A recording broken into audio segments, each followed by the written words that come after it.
मूर्तिजापूर तालुक्यात मंगळवार रोजी दुपारी अवकाळी पावसासह गारपीट झाल्याने शेतातील पिकांचे फळबागांचे अतोनात नुकसान झाले आहे। कोरोना संकटामुळे सर्व जनता हतबल झालेली आहे। अशा परिस्थितीत शेतकऱ्यांनी पैशाची जुळवाजुळव करून बँकेचे कर्ज काढून शेतीची पेरणी केली। सुरुवातीच्या काळात पावसाने दांडी मारल्याने काही शेतकऱ्यांवर दुबार पेरणीचे संकट ओढावले आहे। त्याचबरोबर यावर्षी 2 ते 3 वेळा अचानक नैसर्गिक आपत्ती आली होती, त्यामुळे शेतकरी हताश झालेला आहे। आता अचानक अवकाळी पावसासह गारपीट झाल्याने शेतकऱ्यांच्या घरात येणारे पिकाचे नुकसान झाले आहे। तेव्हा मूर्तिजापूर तालुक्यातील अवकाळी पावसासह गारपिटीमुळे झालेल्या नुकसानग्रस्त गावांचा तात्काळ सर्वे व पंचनामा करण्यास संबंधित विभागाला आदेश देऊन नुकसानग्रस्त शेतकऱ्यांना सामान्य नागरिकांना तात्काळ आर्थिक मदत मिळेल अशी योग्य कार्यवाही करण्यात यावी। यासाठी आमदार हरीश पिंपळे यांच्या मार्गदर्शनाखाली उपविभागीय अधिकारी मूर्तिजापूर यांना निवेदन देण्यात आले।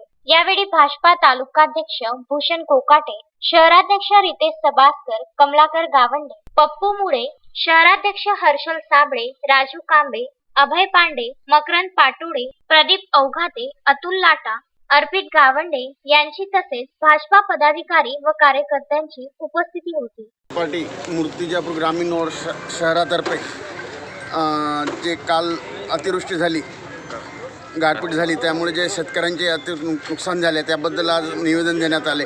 आणि मागे पूर्णा नदीच्या काठी जे गाव आहेत, शेती आहेत, जे खरडून गेली त्याची आजपर्यंत नुकसान भरपाई भेटली नाही, त्याबद्दल आज SDO ऑफिसला निवेदन देण्यात आले आहे। तरी याबद्दल सरकारने दखल घ्यावी ही विनंती। काय मागणी आहे? मागणी नुकसान भरपाई मिळायला पाहिजे।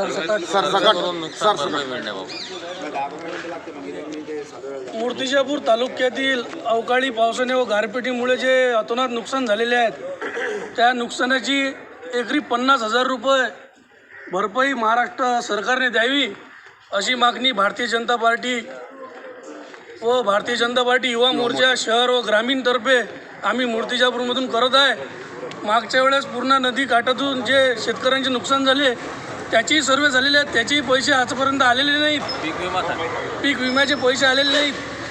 ते पैसे तात्काळ 50,000 रुपये एकरी शेतकऱ्यांच्या खात्यात जमा करावी अशी भारतीय जनता पार्टीची मागणी आहे। बाळासाहेब गणोरकर, विदर्भ न्यूज, मूर्तिजापूर।